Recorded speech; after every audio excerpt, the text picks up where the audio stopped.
Hi, Sander. How are you? And so, when things go right, why should we figure out why? I can answer, I'd like yours. Okay. Well, you know, we always figure out in all the shows we've done and all the articles we've read, you learn from failure, right? I mean, what you're always learning from failure. That's all the articles. So now it's time to figure out when things go right for you, why? I mean, what did we do right?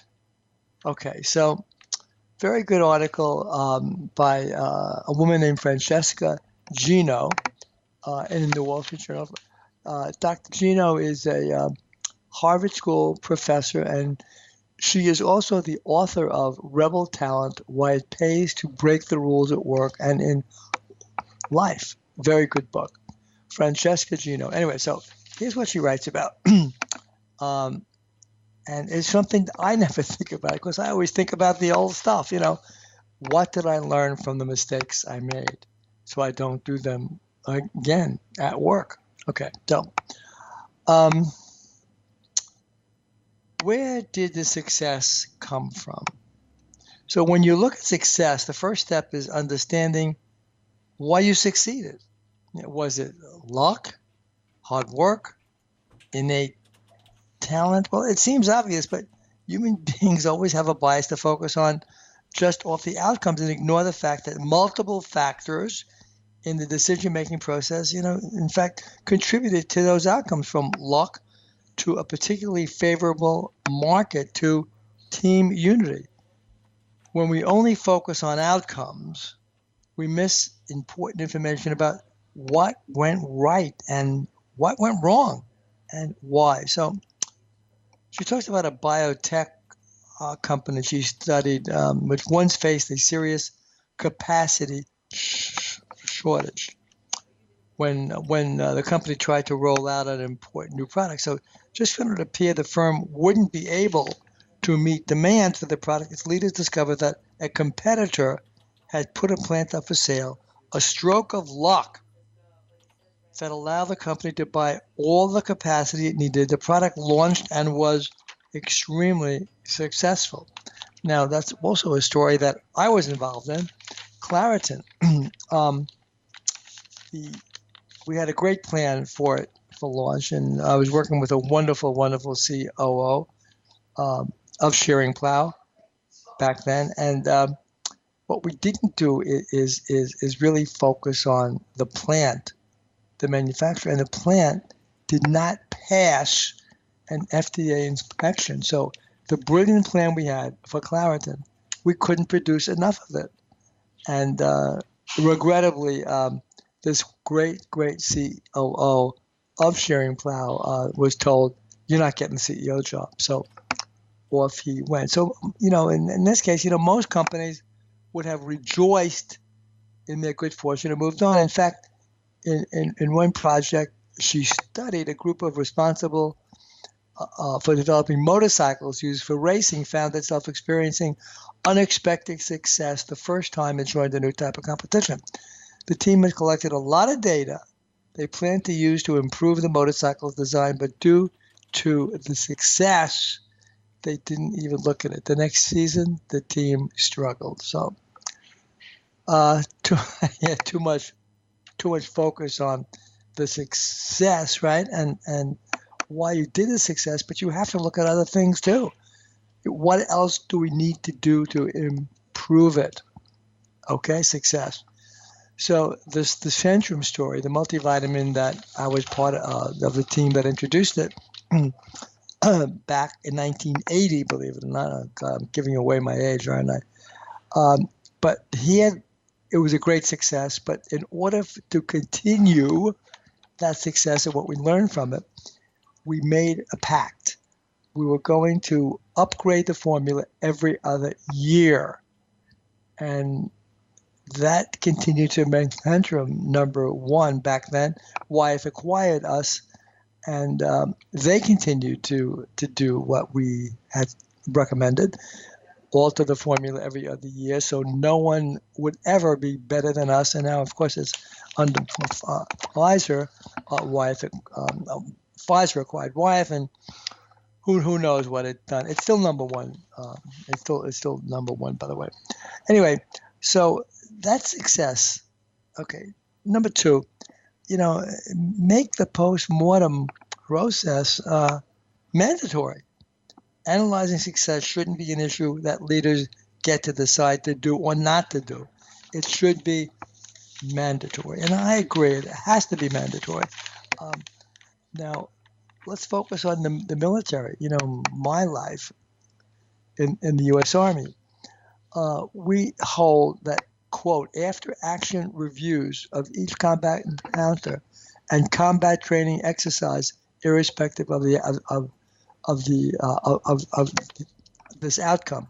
So every action we took back in the Army was reviewed, every single one, why it was a success, what we did to make it a success. And when it was conducted properly, these reviews generate recommendations that can be used immediately, which we did in the military. So that's something we in corporate life have to learn from the military, because this after-action review, very, very important, very urgent. The companies can employ this same idea, like a sports team that meets right after a game to review performance. Postmortem participants can gather after an important event or project to discuss 4 key questions. What did we set out to do? What actually happened? Why did it happen? And what are we going to do next time? Okay. Next point she made in her article, in the Wall Street Journal, by the way, acknowledge that your brilliance may not be the reason for your success, and it's very true. We all like to think that we are the reason for our successes. We don't always feel that way about our failures, of course. So when you run postmortems, such as the biases that you saw, or the tendency to make attributions about the cause of our behavior and that of others in a way that doesn't really match reality, this can lead us to conclude that our success is due to our brilliance and skill, not luck. That makes learning from success a real challenge, as success makes us incurious and overly confident in our abilities. In a study that, interesting this is, in a study that Brad Statz of the University of North Carolina and she conducted with Chris Meyer, Johns Hopkins, they asked participants to work on 2 different decision-making tasks spaced 1 week apart. Each task had a correct solution, but generally only a few people were able to identify it. How about that? We found that participants who believed they failed on the first activity were almost 3 times as likely to succeed on the second activity. They learned from their failure and made better decisions as a result. We would all benefit from bringing the same learning mindset to our success. Very interesting, I found. Very interesting. So some other points, change up the format. It's tough to apply the same degrees of rigor to protect after project. To keep postmortems from becoming routine and predictables, we need to approach them more thoughtfully. Very true. So one animation studio she studied does this by using different formats for their looks back. One time, for instance, the leaders might ask participants to name the top 5 things they would do again and the top 5 things they would not do again. Very interesting. Next point she makes is collect data and apply it with discipline. For example, most companies are benchmarking incentive compensation to the stock market, okay? Or she says, composite of competitive share price to ensure that an executive is creating real value rather than just benefiting from a rising or falling market tide. Okay, success. elicit outside perspectives. True. The idea of getting outside advice on what you did right might seem odd. Why do you need an outsider who knows less than you do to tell you why you were successful? You know why you succeeded because you did it right. However, outside consultants are always very, very important, whether they're in your industry or not, to tell you based on their experience with other firms what they did. So anyway, final point, we can reduce this decision-making bias by inviting people who are likely to have a different perspective from the prevailing view into the discussion. They're the ones who may be able to shed true insight into why you succeeded. So it's a little bit about what to do and how you focus on successes rather than what you learn from failures. Yeah, Okay. I absolutely, and I just have to throw in because I cannot stop myself that life is more about finding a balance than it is about focusing on one or the other. And you know how annoying people are who just brood about their fabulous successes and how fabulous and fabulous and fabulous they are, Yeah. because you Yeah. know that the other side of that is, Right. a real mess if you can just get to it. Yes. On Is the that what you do? So I was going to ask you, when you look at the shows on the air, on the station, or what our listeners like, is that something you do? Just focus on the successful interviews that you do on the air?